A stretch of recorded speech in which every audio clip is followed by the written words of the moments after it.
मुकेश सहनी ने एसपी को पहना दी चूड़ी, भाजपा को दिखा दी अपनी ताकत और नीतीश के खासम खास विजय कुमार चौधरी की बढ़ा दी मुश्किलें। नमस्कार दोस्तों, बिहार की राजनीतिक खबर के साथ एक बार फिर से आपका दोस्त एसके चौधरी। दोस्तों, son of Mallah VIP supremo Mukesh Sahni ऐसे ही निषाद समुदाय के मसीहा नहीं बन गए हैं। मुकेश सहनी निषाद समुदाय के भगवान वैसे नहीं कहे जाते। मुकेश सहनी ऐसी कुर्बानी देते हैं जिसके कारण बिहार की आम जनता भी उनसे प्रभावित होती है। साथ ही साथ निषाद समाज मुकेश सहनी को ही अपना सब कुछ मानते हैं। दोस्तों, आज के इस वीडियो में हम इन तमाम बिंदुओं पर चर्चा करेंगे कि आखिर मुकेश सहनी ने समस्तीपुर एसपी को चूड़ी पहना दी है। साथ ही साथ नीतीश के खासम खास मंत्री विजय कुमार चौधरी की मुश्किलें बढ़ाकर रख दी है। और साथ ही साथ सबसे बड़ी खबर कि भाजपा को अपनी ताकत दिखा दी है। दोस्तों, इससे पहले मैं कहना चाहूँगा कि मैं गोदी मीडिया नहीं, जो सच को छुपाता हूँ। मैं जो भी बताऊँगा आपको सच से हमेशा ही रूबरू कराऊँगा। इससे पहले अगर आपने अभी तक हमारे इस चैनल को सब्सक्राइब नहीं किए हैं तो दोस्तों अभी सब्सक्राइब कीजिए और सच के इस सफ़र में हमारा समर्थन कीजिए।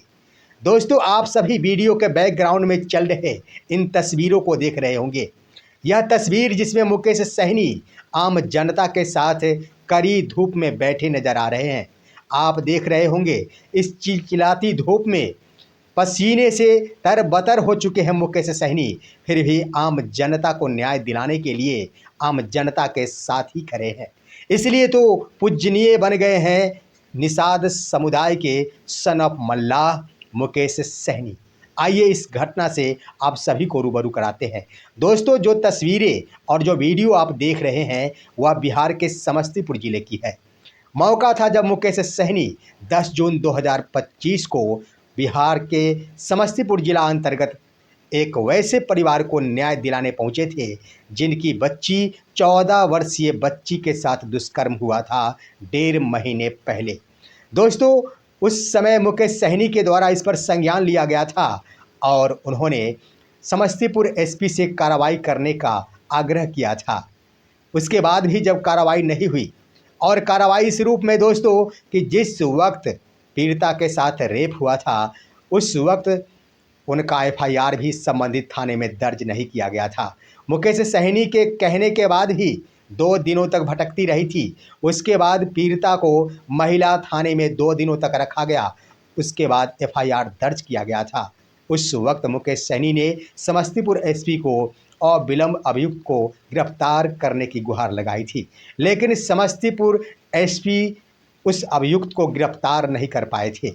उसके बाद 15 दिनों बाद 15 दिन का समय दे दिया गया मुकेश सहनी के स्तर से।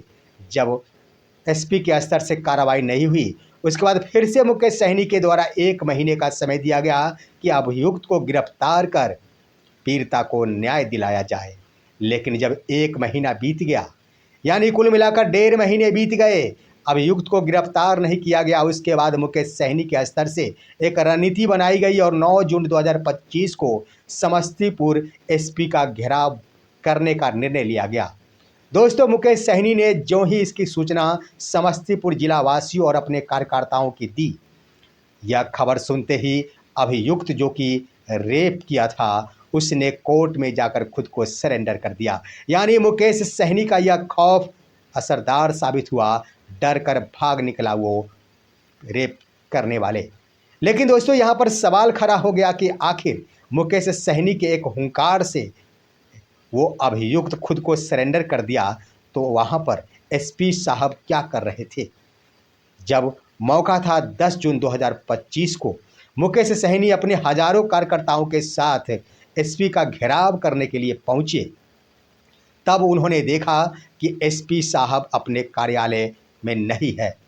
पता चला दोस्तों कि एसपी साहब छुट्टी पर चले गए हैं। जिसके बाद मुकेश सहनी ने उन एसपी साहब को अपनी महिला नेत्री, जो समस्तीपुर महिला सेल की जिला अध्यक्षा है, उनके माध्यम से समस्तीपुर एसपी को चूड़ी, बिंदिया और लहठी भेज दी कि एसपी साहब से समस्तीपुर चलने वाला नहीं है, एसपी साहब चूड़ी पहनकर घर में बैठ जाए। दोस्तों हम अब बता दें आप सभी को कि समस्तीपुर जिला अंतर्गत दो बड़े वीआईपी लीडर है, जिसमें एक समस्तीपुर जिला अध्यक्ष आदर्श कुमार पिंटू, जो हमेशा ही आम जनताओं के साथ खड़े रहते हैं, हर दुख में आम जनता के साथ अपनी सहभागिता निभाते हैं।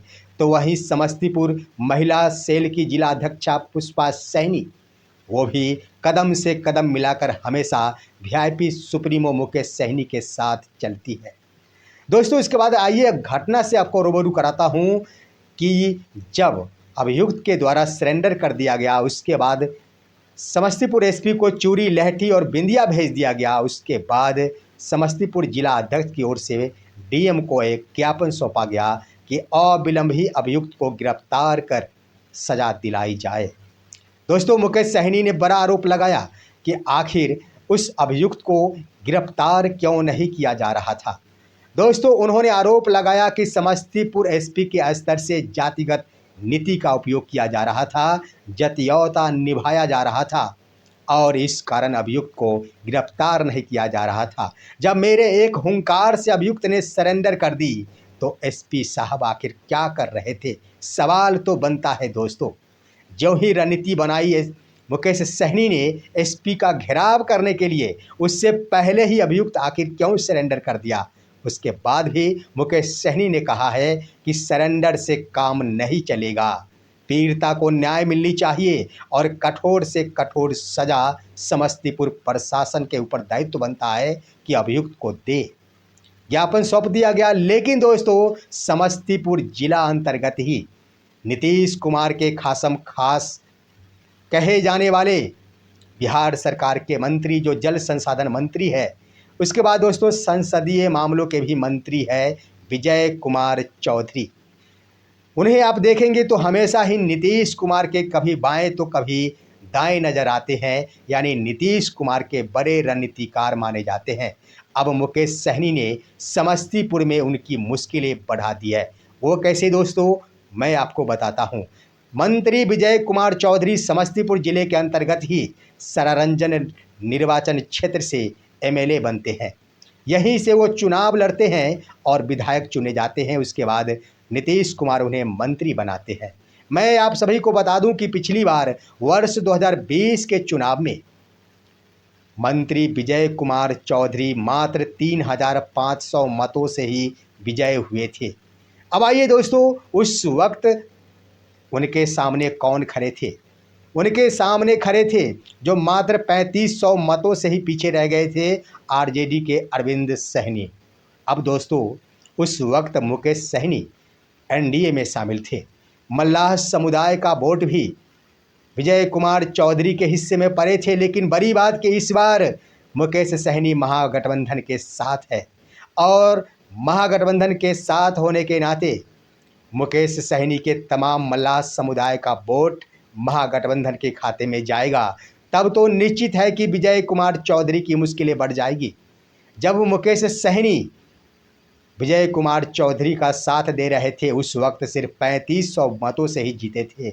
लेकिन वर्ष 2025 का विधानसभा का चुनाव विजय कुमार चौधरी के लिए एक वैसा समय लाएगा जो उन्हें सोचने पर मजबूर कर देगा।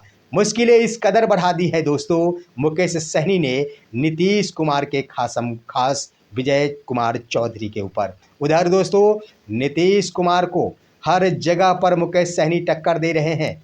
उनके बड़े से बड़े रणनीतिकार वीआईपी में शामिल हो रहे हैं। जहां पिछले दिनों आपने देखा होगा कि 4 जून को उन्होंने 3 बड़े डॉक्टर्स को वीआईपी में शामिल कराया।